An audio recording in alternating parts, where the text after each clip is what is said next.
Assalamualaikum. Waalaikumsalam warahmatullahi wabarakatuh.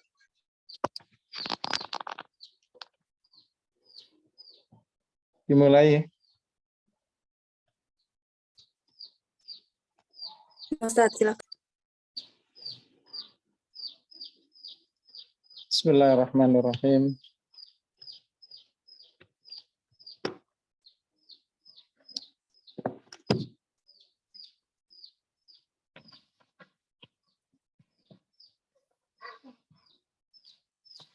Alhamdulillahirabbil alamin hamdan katsiran thayyiban barakan fih kama yuhibbuna wa yarda.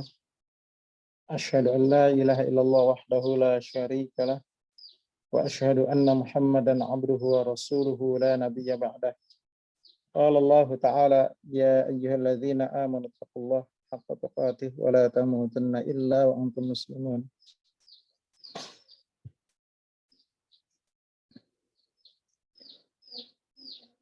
Jemaah sekalian yang dirahmati oleh Allah Subhanahu wa taala. Puji dan puji syukur kita panjatkan kehadirat Allah Subhanahu wa taala. Salawat dan salam semoga selalu terlimpah kepada uswah dan qudwah kita Nabi Muhammad sallallahu alaihi wasallam dan juga kepada para sahabat beliau radhiyallahu alaihim jami'a serta seluruh umat beliau yang mengikuti jejak beliau dengan baik. Alhamdulillah, pada sore hari ini insyaallah kita akan melanjutkan kembali dari pembahasan kajian kita dari kitab Ushulus Tsalatsah yang mana pada pertemuan yang lalu telah kita jelaskan berkaitan dengan ma'rifatullah. Yang berikutnya adalah ma'rifatun nabiyhi sallallahu alaihi wasallam, yaitu mengetahui atau mengenal tentang nabinya sallallahu alaihi wasallam, yaitu nabi kita Muhammad sallallahu alaihi wasallam, utusan Allah Subhanahu wa taala. Dalam hal ini merupakan suatu kewajiban seorang muslim di mana dia harus memiliki mengilmui tentang Allah. Kemudian yang berikutnya adalah mengilmui tentang nabi kita sendiri, Nabi Muhammad sallallahu alaihi wasallam. Yaitu mengilmui, memahami tentang beliau yang melazimkan kita untuk mengagungkan, memuliakan, mencintai beliau sallallahu alaihi wasallam, kemudian menerima apa yang datang dari beliau sallallahu alaihi wasallam, membenarkan serta mentaati beliau sallallahu alaihi wasallam. Nah, seorang yang itu mengenal Allah Subhanahu wa taala wajib mengenal Rasulullah sallallahu alaihi wasallam. Tidak sempurna atau bahkan tidak sah keimanannya apabila seseorang mengakui tentang Allah kemudian tidak mengakui tentang Rasulullah sallallahu alaihi wasallam. Artinya dia mengenal Allah Subhanahu wa taala tapi tidak mengenal Rasulullah sallallahu alaihi wasallam. Oleh karena itu syahadat kita menjadi syahadat yang satu. Asyhadu an la ilaha illallah sebagai satu syahadat dengan wa asyhadu anna Muhammadar Rasulullah. Artinya ketika seseorang dia bersyahadat asyhadu an la ilaha illallah saja, maka tidak sah Islamnya. Karena mengakui atau mengenal Rasulullah sallallahu alaihi wasallam bagian dari syahadat yang diperintahkan oleh Allah Subhanahu wa taala. Keislaman seseorang adalah dengan dia mengenal Allah Subhanahu wa taala, mengakui tentang Allah Subhanahu wa taala sebagai Rabb, sebagai ilah, sebagai penciptanya, pengaturnya, pemberi rezekinya dan sesembahannya. Juga wajib mengakui bahwasanya Muhammad bin Abdullah adalah Rasul dan utusannya. Dalam hal ini ada beberapa konsekuensi ketika kita mengenal Rasulullah sallallahu alaihi wasallam. Apa yang dikenal dari Rasulullah sallallahu alaihi wasallam? Yang perlu dikenal dari Rasulullah sallallahu alaihi wasallam adalah nama beliau. Bahwasanya nama beliau adalah Muhammad bin Abdullah bin Abdul Muttalib. Kita semua harus tahu bahwasanya nama beliau adalah Muhammad. Bapa beliau Abdullah dan kakek beliau adalah Abdul Muttalib. Ini merupakan salah satu kewajiban dari kewajiban seorang muslim. Jangan sampai seorang muslim tidak mengenal, tidak mengetahui dari mana atau siapa nabinya. Karena Nabi kita Muhammad SAW akan mengenal kita semuanya. Ya. Maka bagaimana kita tidak mengenal beliau Sallallahu Alaihi Wasallam? Ketika itu Rasulullah SAW ditanya oleh para sahabatnya, apakah engkau akan mengenal seluruh umatmu, padahal tidak semua umatmu itu bertemu denganmu Muhammad sallallahu alaihi wasallam, wahai Rasulullah sallallahu alaihi wasallam. Maka Rasulullah sallallahu alaihi wasallam menjawab bahwasanya beliau akan mengenali semua umat Nabi Muhammad sallallahu alaihi wasallam, umat beliau. Dari mana mengenalnya? Dari bekas wudu. Dari bekas wudu.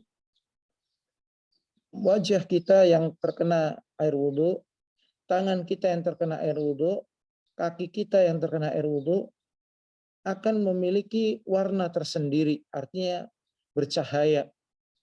Nah, inilah yang membedakan antara umat Muhammad sallallahu alaihi wasallam beliau dengan selain umat beliau sallallahu alaihi wasallam. Maka Rasulullah sallallahu alaihi wasallam menjelaskan, apa engkau tidak bisa mengenal kuda yang memiliki warna putih di kakinya dan wajahnya berwarna putih dengan kuda-kuda yang seluruhnya itu berwarna hitam. Tentunya kita bisa mengenal kuda milik kita adalah kuda yang memiliki warna putih di wajah dan kakinya. Nah, ini ibarat yang atau kiasan yang disebutkan oleh Rasulullah SAW untuk mengenal kita. Dengan mengenal itulah Rasulullah SAW akan menyambut kita di telaganya kelak. Padahal kita tidak pernah bertemu dengan Rasulullah SAW. Tapi Rasulullah SAW akan menyambut kita semua di telaga beliau. Dengan mengenal kita itulah, maka kita akan diberikan syafaat oleh Rasulullah SAW. Di mana nabi-nabi yang lain mereka mengatakan nafsi nafsi sendiri-sendiri, atau nabi-nabi yang lain berdoa kepada Allah Subhanahu wa taala, apabila engkau mengampuninya maka engkau Maha Pengampun dan Maha Penyayang wahai Allah, dan apabila engkau mengadab mereka sesungguhnya engkau adalah Rabb mereka. Tapi Rasulullah SAW senantiasa berdoa untuk umatnya agar umatnya diampuni oleh Allah, agar umatnya diberi rahmat oleh Allah, agar umatnya itu dilepaskan dari azab oleh Allah Subhanahu wa taala, dan agar umatnya itu selalu diberikan syafaat oleh Allah Subhanahu wa taala. Nah, disinilah beliau mengenal kita. Maka kita pun wajib mengenal beliau. Kita harus tahu nama beliau. Kemudian bagaimana mengenal beliau? Yang berikutnya adalah mengenal keluarga beliau. Mengenal keluarga beliau, siapa saja keluarga beliau, dari istri-istri beliau, ya. Kita coba hafalkan nama-namanya, kemudian juga dari anak-anak beliau. Tujuannya diantaranya adalah untuk mencari tauladan, mencari suri tauladan dari beliau dan keluarganya. Kemudian bagaimana mengenal beliau yang berikutnya adalah dengan mengenal sunnah beliau. Bagaimana beliau dalam beribadah kepada Allah Subhanahu wa taala. Bagaimana beliau dalam bermuamalah dengan keluarganya. Bagaimana beliau dalam bermuamalah, beradab, berakhlak terhadap dirinya, terhadap orang lain. Nah, di samping itu dalam mengenal beliau adalah kita wajibnya untuk mencintai beliau. Mencintai beliau dengan mendudukkan beliau. Ya, mendudukkan beliau pada kedudukan sebagaimana yang Allah Subhanahu wa taala dudukkan. Beliau sebagai nabi dan rasul, maka wajib untuk kita taati. Wajib untuk kita patuhi, kita terima segalanya. Apa yang datang dari beliau sallallahu alaihi wasallam.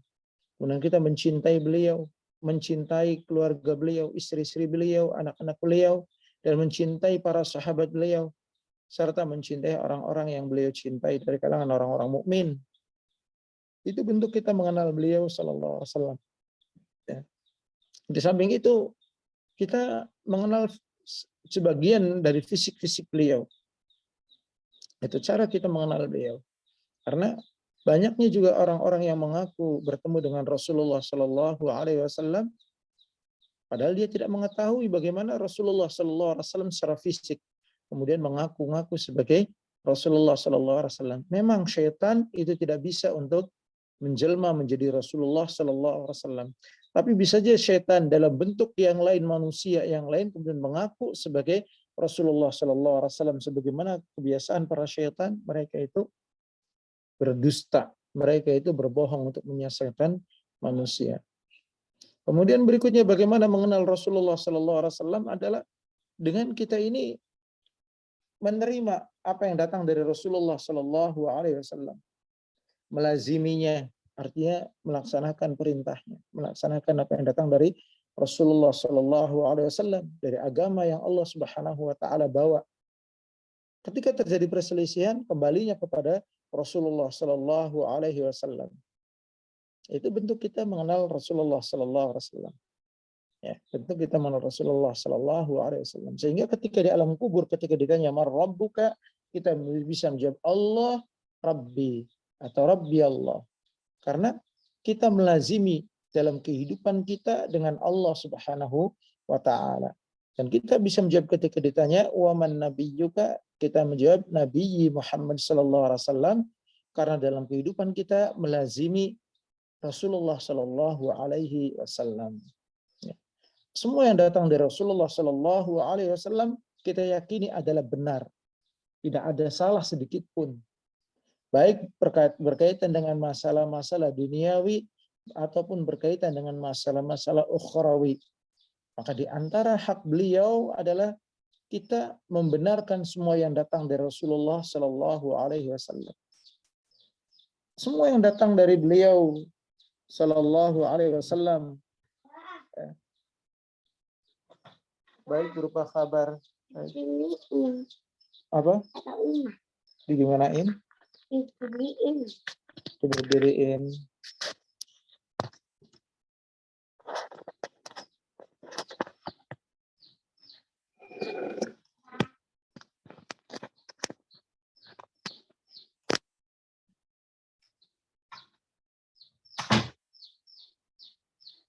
Semua yang datang dari Rasulullah Sallallahu Alaihi Wasallam itu ada yang berupa bentuknya adalah tuntunan atau syariat, maka kewajiban kita adalah mengamalkan.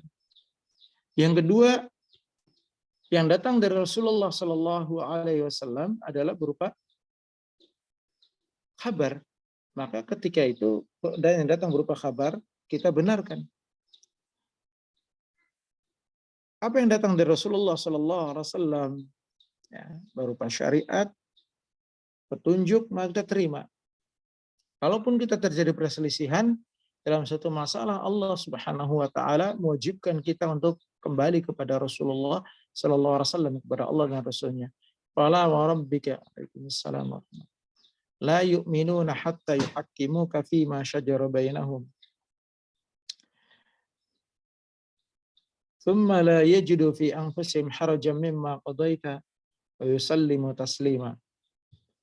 Maka tidak demi Rabbmu Muhammad sallallahu alaihi wasallam, mereka semua itu tidak beriman sampai mereka menjadikan engkau Muhammad sallallahu alaihi wasallam sebagai hakim, sebagai pemutus perkara terhadap apa yang mereka perselisihkan. Dalam surat An-Nisa 65.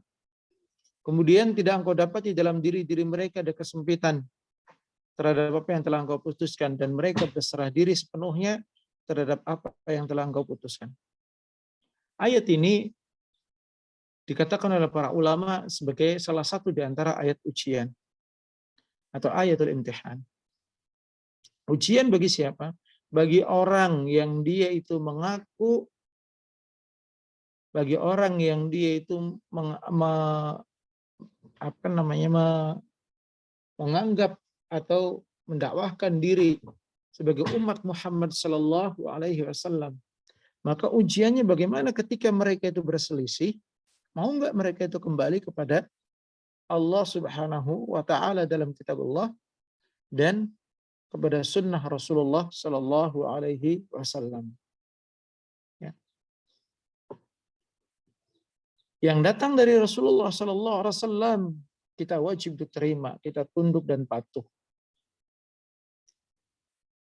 Kemudian yang kabar yang datang dari Rasulullah sallallahu alaihi wasallam itu juga wajib untuk kita benarkan. Itu cara kita mengenal atau mengilmui Nabi Muhammad sallallahu alaihi wasallam. Yang kabar yang datang kepada kita dari Rasulullah sallallahu alaihi wasallam itu ada yang berkaitan kabar atau kabar dari masa lampau, umat-umat terdahulu, kejadian-kejadian terdahulu, dan ada kabar yang akan datang, kejadian-kejadian yang belum terjadi di zaman Rasulullah SAW. Kemudian bisa jadi kita temui zaman ini, seperti tanda-tanda hari kiamat, ya, seperti tanda-tanda tentang umat beliau di akhir zaman. Banyak yang terbukti. Dan juga kabar setelah kematian manusia, itu hari kebangkitan, alam kubur, kemudian hari akhirat, kemudian juga kabar berkaitan dengan surga dan neraka. Semuanya yang datang dari Rasulullah Sallallahu Alaihi Wasallam adalah wajib untuk kita benarkan, untuk kita percayai. Banyak sekali hal-hal yang terbukti dari sabda Rasulullah Sallallahu Alaihi Wasallam. Ketika Rasulullah Sallallahu Alaihi Wasallam ditemui oleh Jibril alaihi salam, kemudian ditanya, ya Muhammad, wahai Muhammad, akhbirni anil Islam, kabarkan kepadaku tentang Islam. Maka Rasulullah Sallallahu Alaihi Wasallam menjawab, al-Islam an tashhada an la ilaha illallah wa ashhada anna Muhammadar Rasulullah. Yang namanya Islam, engkau adalah bersyahadat bahwasanya tidak ada yang berhak disembah kecuali Allah. Engkau juga bersaksi bersyahadat bahwasanya Muhammad adalah Rasulullah. Wa tuqimus shalah wa tu'tiyaz zakah wa tasuma Ramadan wa tuhijjul baita man istata'a ilaihi sabila. Kemudian engkau menegakkan salat, engkau menunaikan zakat, dan engkau berpuasa di bulan Ramadan serta engkau haji bagi yang mampu. Kemudian Rasulullah SAW ditanya, sadaqta, engkau benar wahai Muhammad. Kemudian ditanya lagi, akhbirni ya Muhammad anil iman, kabarkan kepadaku wahai Muhammad tentang iman. Maka Rasulullah SAW menjawab, al-imanu an tu'mina billahi, yang namanya iman adalah engkau percaya kepada Allah Subhanahu wa taala, wa malaikatihi, dan engkau percaya kepada malaikat-malaikatnya Allah Subhanahu wa taala, wa kutubihi wa rasulihi, dan juga kepada kitab-kitabnya Allah dan rasul-rasulnya Allah, wal yaumil akhir, dan engkau percaya dan hari akhir, wa tu'mina bil qadri khairihi wa syarrihi min Allah, dan engkau beriman bahwasanya takdir yang baik maupun takdir yang buruk datang dari Allah Subhanahu wa taala. Kemudian Rasulullah SAW ditanya lagi, ya Muhammad, akhbirni anis sa'ah, wahai Muhammad, kabarkan kepadaku tentang hari kiamat. Maka Rasulullah SAW menjawab, mal mas'ul bi'a'lama minas sa'il, yang ditanya tidak lebih tahu daripada yang bertanya. Maka Rasulullah SAW ditanya oleh malaikat Jibril, kabarkan tentang amaratiha, kabarkan kepada Muhammad SAW tentang tanda-tanda hari kiamat. Maka Rasulullah SAW menjelaskan di antara tanda hari kiamat, di antaranya adalah idza talidal ammatu rabbataha, apabila ada seorang budak yang melahirkan tuannya. Dan ini banyak terbukti. Para ulama menafsirkan idza talidal ammatu rabbataha, apabila seorang budak melahirkan tuannya, adalah ketika kejadian peperangan kaum muslimin. Kemudian kaum muslimin itu mendapatkan tawanan para wanita. Kemudian kaum muslimin itu dari tawanan-tawanan itu digauli, karena tawanan menjadi budak itu halal untuk digauli. Kemudian dari budak itu melahirkan anak-anak, dan otomatis anak itu nasabnya adalah ke ayah. Maka ibunya tetap menjadi budak, sedangkan anaknya menjadi tuan. Maka saat itulah kemudian seorang budak melahirkan tuannya. Dan itu sudah terjadi. Dan nanti pada hari kiamat akan terjadi lagi. Kemudian yang berikutnya, sebagian ulama menafsirkan bahwasanya maksud dari hadis ini adalah kejadian hari kiamat besok banyaknya anak-anak durhaka. Anak-anak yang menjadikan orang tuanya sebagai budak. Kecil dia diurus oleh orang tuanya. Menikah dinikahkan oleh orang tuanya. Ketika sudah menikah dihidupi oleh orang tuanya. Dan ketika dia sudah punya anak menikah, orang tuanya pun tetap ngurusi anaknya atau ngurusi cucu dari dirinya. Sehingga tidak ada istirahat bagi orang tuanya. Sedangkan anaknya mereka seperti tuan, bekerja, mencari uang, kemudian bermalas-malasan, berenak-enakan. Sedangkan orang tua mereka seperti budak. Makan diberikan seadanya, nafkah diberikan seadanya. Kemudian mengurusi semua pengurusan, dari mencucinya, dari membersihkan rumahnya, dari mengurusi anaknya, dari anak tersebut, yaitu cucu dari orang tua tersebut. Dan segala hal berkaitan dengan itu yang seharusnya orang tua itu dimuliakan. Bahkan sampai makan. Bahkan sampai makan. Orang tua makan adalah sisa dari makanan anaknya. Orang tua makan dari sisa anaknya. Anaknya makan enak, orang tuanya makan sekedarnya. Ketika masak yang enak, yang mencicipi pertama kali, yang makan pertama kali adalah anak-anaknya. Kemudian orang tua adalah bekas atau sisa-sisa itu. Dan itu salah satu tanda hari kiamat. Idza talidal ammatu rabbataha. Ketika ada seorang budak wanita, dia melahirkan tuannya. Dan zaman ini banyak terjadi. Di zaman dulu kita dapati bakti kepada orang tua itu nomor satu. Ya, bakti kepada orang tua itu nomor satu. Kita dapati ada para sahabat, para tabi'in yang menggendong ibunya untuk haji, untuk umrah. Kita dapati banyaknya para sahabat yang mereka itu rela tidak makan asal orang tuanya itu mendapat makan. Atau banyak orang-orang di antara para ulama di zaman dahulu yang mereka itu mengorbankan segalanya untuk orang tuanya. Di zaman sekarang kisah-kisah seperti itu atau kisah-kisah anak-anak yang mereka itu berbakti kepada orang tuanya dengan bakti yang sungguh-sungguh, seolah-olah itu hanya kisah-kisah fiktif yang ada di dalam sinetron, yang ada dalam cerita-cerita hayalan atau dalam buku-buku kisah-kisah.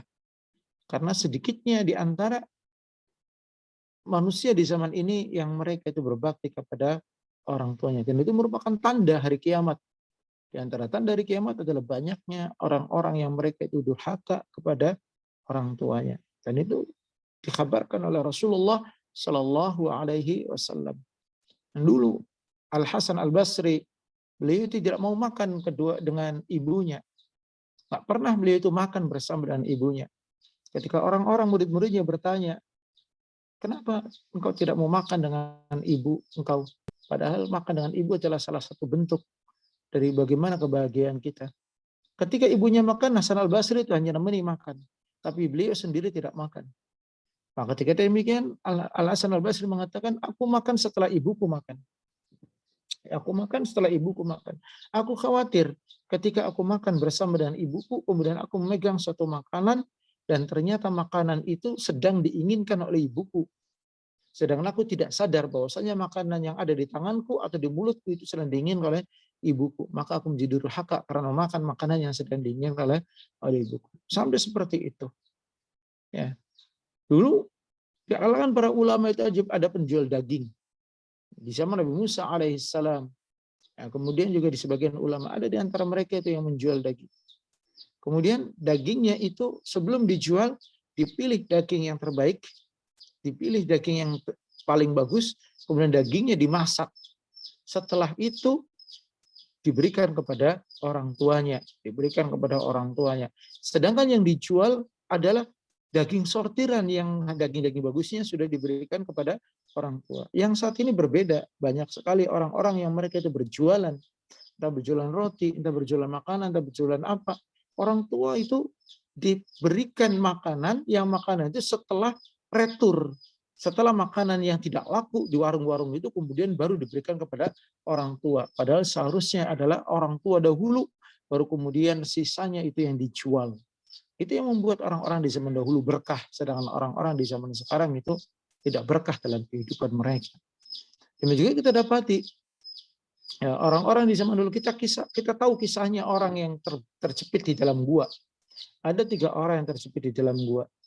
Kemudian mereka berdoa kepada Allah Subhanahu wa taala. Di antara bentuk doanya adalah salah seorang di antara mereka orang yang kebiasaan sehari-harinya itu memerah susu. Dan kemudian susunya itu selalu diberikan kepada kedua orang tuanya, ayah dan ibunya. Suatu hari ketika dia mau memerah susu itu, beliau mencari kayu bakar. Kemudian beliau pulang, sehingga memerah susu itu terlambat. Setelah susu itu sudah diperah, susu dari hewannya, kambing dan ontaknya, kemudian diberikan kepada orang tuanya. Ternyata orang tuanya itu sudah dalam kondisi tidur. Maka lelaki ini memegang susu itu di tangannya, menunggu orang tuanya bangun. Sedangkan anaknya di bawahnya menangis, merengek-rengek, minta agar susu itu diberikan. Tapi dia bersikukuh tidak mau memberikan susu itu kepada anaknya sebelum susu itu diminum oleh kedua orang tuanya, ayah dan ibunya. Setelah orang tuanya bangun, diberikan kepada ayah dan ibunya. Setelah ayah ibunya minum, baru kemudian diberikan kepada anak-anaknya.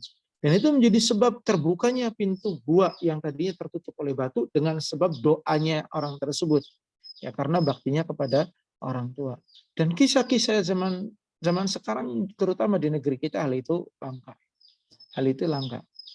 Adapun di negeri-negeri sana, di negeri Arab itu, hal itu masih terbiasa. Masih sering terlihat orang tua yang digendong untuk perjalanan haji dan umrah. Tidak pakai kursi roda, padahal dia mampu membayar kursi roda.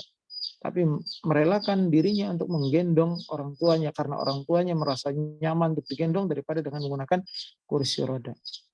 Nah, ini kabar dari Rasulullah SAW tentang yang sebelum terjadi di zaman Rasulullah SAW berupa kabar-kabar ini. Demikian juga nanti ada kabar-kabar sebelum hari kiamat, munculnya api di Yaman, turunnya Dajjal, ya. Kemudian akan munculnya Imam Mahdi, turunnya Nabi Isa alaihissalam, munculnya Dajjal, turunnya Nabi Isa alaihissalam. Itu wajib untuk kita percaya, termasuk hari kiamat, kebangkitan.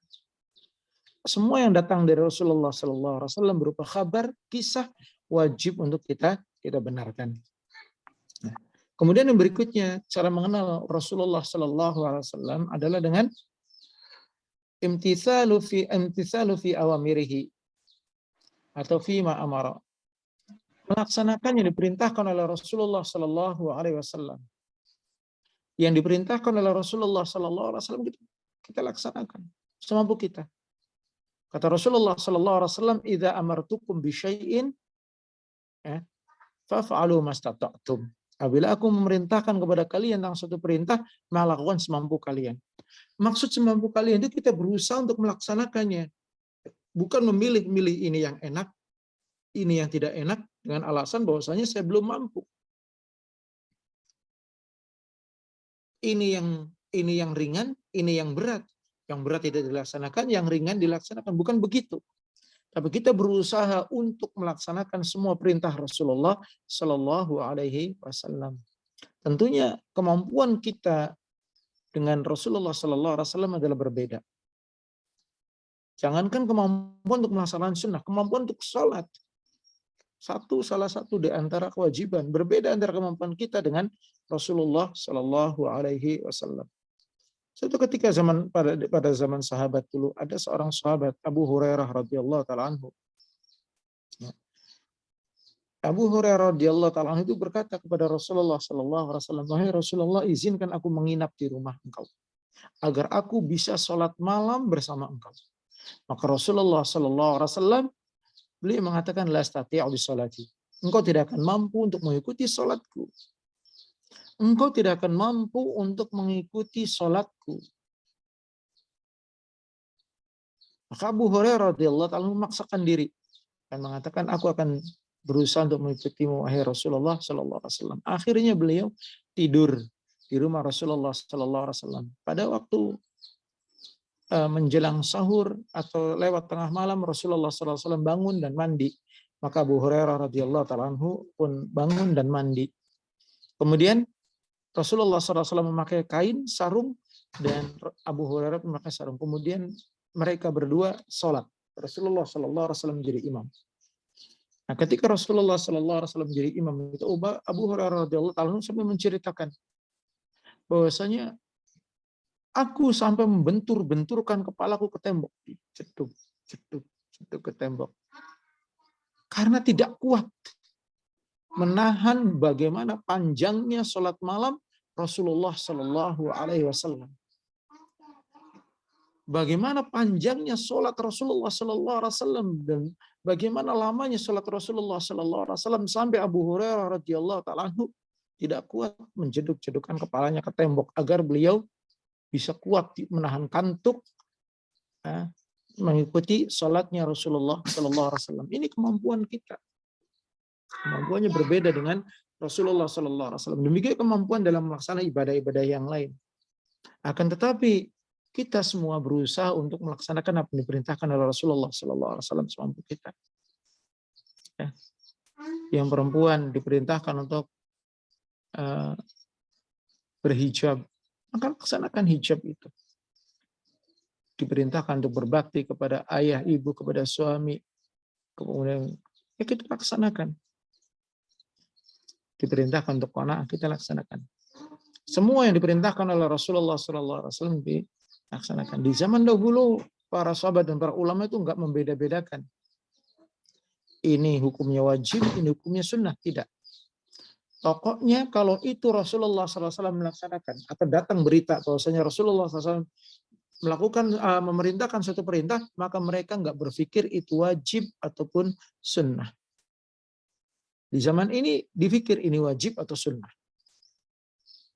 Kalau wajib berusaha dilaksanakan. Kalau sunnah ditinggalkan. Di zaman dahulu nggak seperti itu. Pokoknya perintah Rasulullah SAW datang maka dilaksanakan. Demikian juga di zaman dahulu nggak berpikir bahwa itu berat ataupun ringan. Kalau di zaman sekarang berpikir, setelah dipilih bahwasanya itu wajib atau sunnah, oh ini wajib, setelah wajib, dicari mana di antara kewajiban itu yang paling ringan. Kemudian dilaksanakan. Bukan demikian. Ya, kita mengenal Rasulullah Sallallahu Alaihi Wasallam itu dengan melaksanakan sunnah. Oleh karena itu di zaman dahulu, besok pada di kiamat itu, orang yang paling dikenal oleh Rasulullah Sallallahu Alaihi Wasallam adalah orang yang paling dekat dengan sunnahnya. Orang yang paling dekat dengan sunnah Rasulullah Sallallahu Alaihi Wasallam. Tentunya kita semua ingin, ya, besok itu bisa masuk surga di surga Firdaus bersama Rasulullah Sallallahu Alaihi Wasallam. Tentunya kita ingin kita ini menjadi tangga Rasulullah Sallallahu Alaihi Wasallam di surga, bertemu dengan sunnah Rasulullah Sallallahu Alaihi Wasallam, bertemu bersama hidup dengan Rasulullah Sallallahu Alaihi Wasallam, bertemu dengan beliau Sallallahu Alaihi Wasallam, dan seterusnya.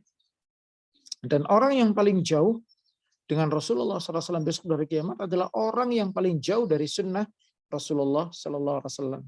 Maka besok dari kiamat itu ada orang-orang yang sebelumnya itu mereka dipanggil untuk menuju telaga Rasulullah Sallallahu Alaihi Wasallam, yaitu al-Haud, kemudian diusir oleh Allah Subhanahu Wa Taala. Maka Rasulullah Sallallahu Alaihi Wasallam memanggil mereka, wahai Allah, wahai Rabb, mereka adalah sahabat-sahabatku, mereka adalah umatku.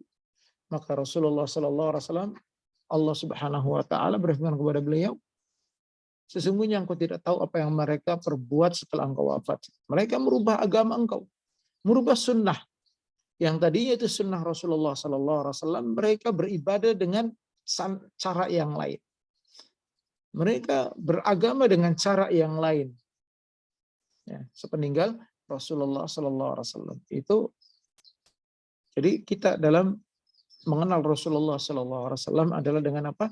Dengan melaksanakan perintah Rasulullah SAW, mengikuti sunnah beliau.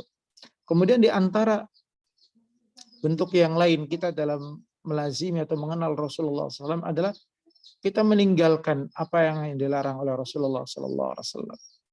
Dari perintah Rasulullah SAW yang paling utama adalah tauhid, kemudian mengikuti sunnah dalam segala perkara. Nah, kalau yang dilarang oleh Rasulullah SAW paling utama adalah syirik. Syirik, berbuat syirik.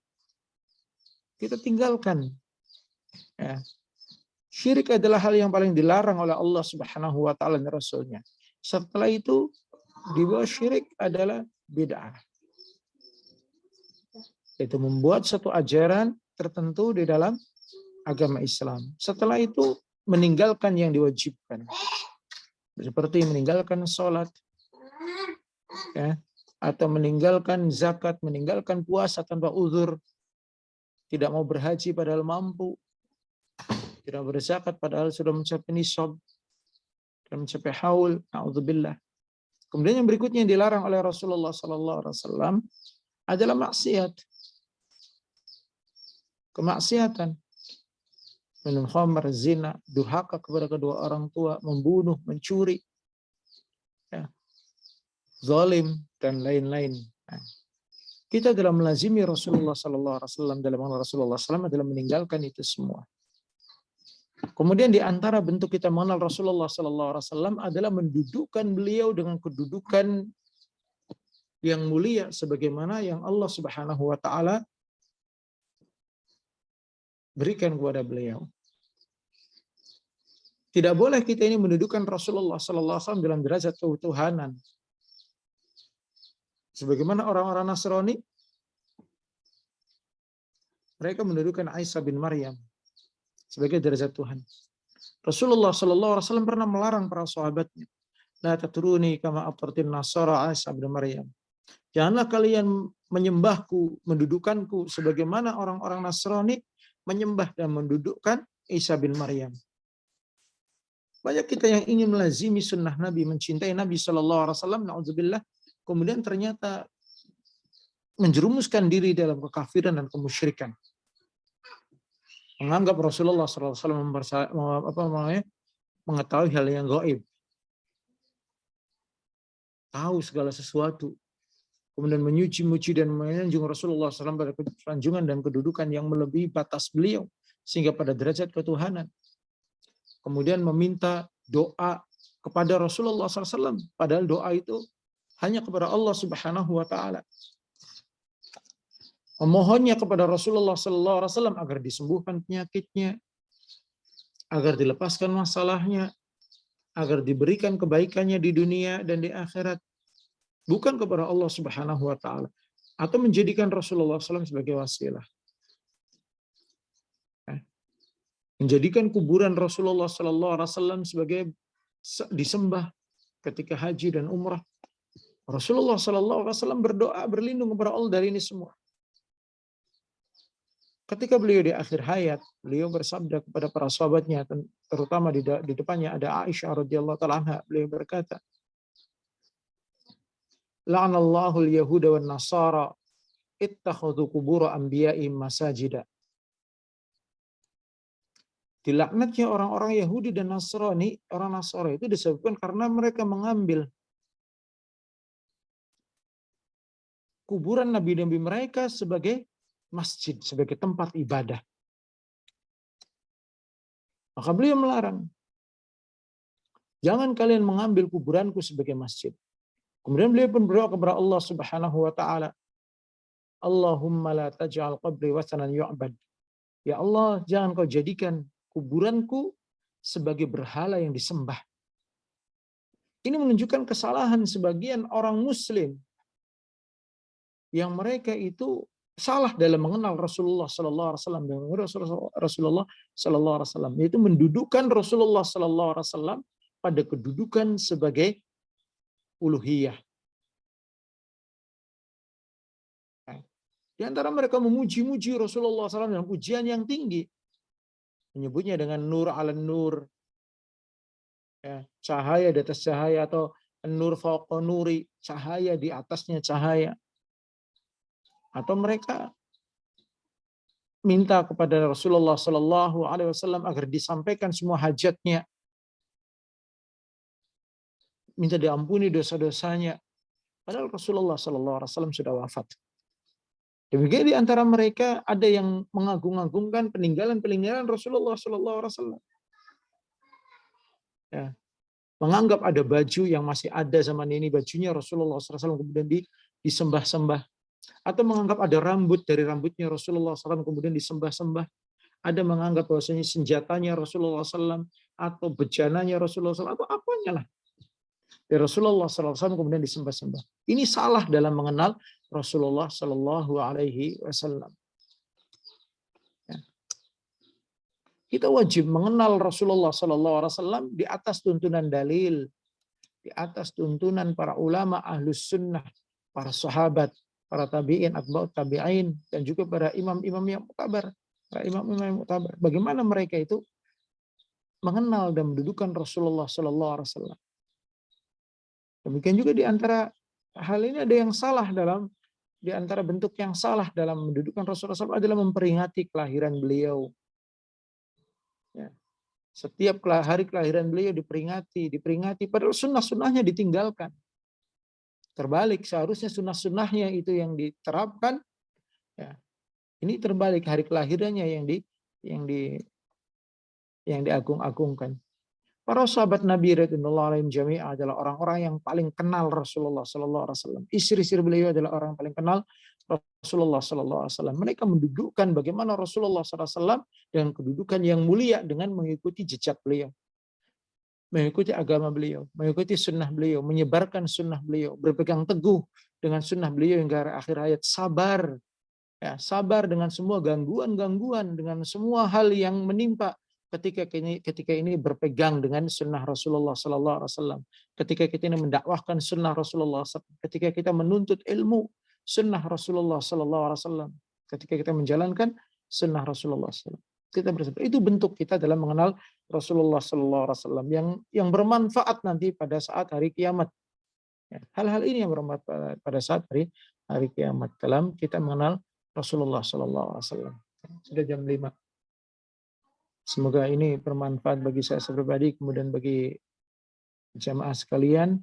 Kita akhiri sallallahu alaihi Muhammadin wa ala alihi wasallam. Assalamualaikum warahmatullahi wabarakatuh.